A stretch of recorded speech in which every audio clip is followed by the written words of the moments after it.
express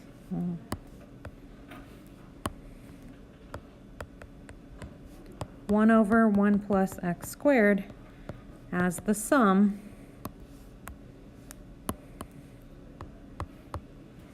of a power series and find the interval of convergence.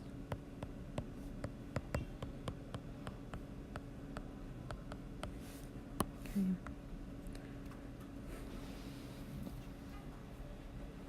We really only have one formula for the sum of a series, and that's a geometric series. And our formula is a over 1 minus r. So I have a constant. If I look at my function, constant over 1 plus x squared. It doesn't quite match up with our formula. Then there should be a minus there. Can I turn that plus into a minus?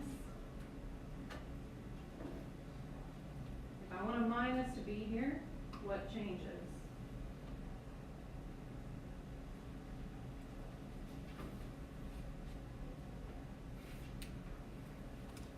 So let's think about it with numbers maybe first. Let's say I have 1 plus 2. And I want to rewrite this with a subtraction in the middle. 1 minus, what goes there? Negative 2. So when I change the plus to a negative, I have to input in, when I change the plus to a minus, I have to put in a negative. So what do you pull out from 1 plus x squared when you got a negative 1, or you just add in? Well, you're just going to put in a negative and make it a minus. Because I'm okay with this 1 in front. I don't have a problem with this number 1 here. Because my formula is a over 1 minus something. I've already got the 1 that matches up, but the plus doesn't match up. So I don't want to, if I factor out a negative 1, that's going to make this a minus 1. So I'm just going to change the sign in the middle. All right, so let's take 1 over 1 plus x squared, and I'm going to rewrite this as a minus a negative x squared.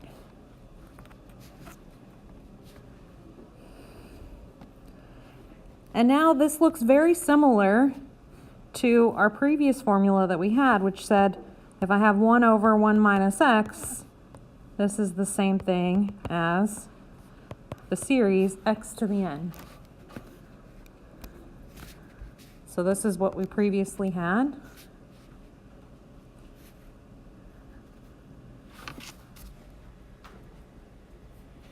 So what's the difference here? 1 over 1 minus a negative x squared and 1 over 1 minus x. This x is replaced with a negative x squared.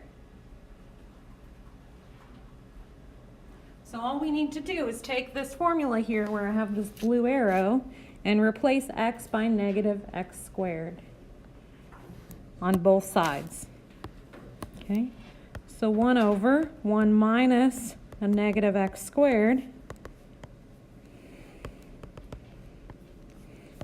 negative x squared to the n. So again, just replace x by negative x squared. And then you're going to want to simplify this. So think about negative x squared as being negative 1 times x squared. And use your rules of exponents to get the power series that looks like negative 1 to the n, x to the 2n. And here is my power series representation of my function that I started with. This would be the power series. Okay. And I'm going to write out a few of these terms. You'll see why in just a second.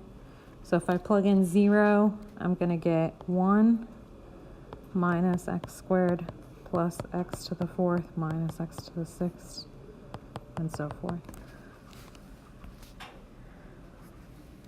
The only other thing I need to do for this problem, I found the power series representation. I needed to to find the interval of convergence. But this is, so how do we find interval of convergence? Before we use the ratio test. You could do the ratio test here if you want, but everything is based off of the geometric series. So I know when this converges, a geometric series converges when R, the absolute value of R, is less than 1. So what's R for this series going to be? Take your ratio, negative x squared divided by 1, x to the fourth divided by negative x squared. It's going to be what was in parentheses here, negative x squared.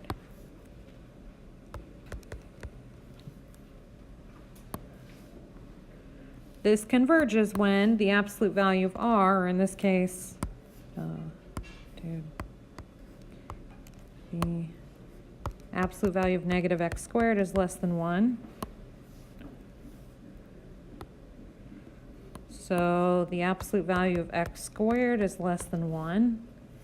From this, I know x squared is a positive number, so x squared has to be between 0 and 1,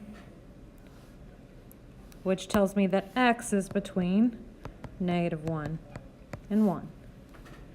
So my interval of convergence for this one is going to be negative 1 to 1. IOC, interval of convergence.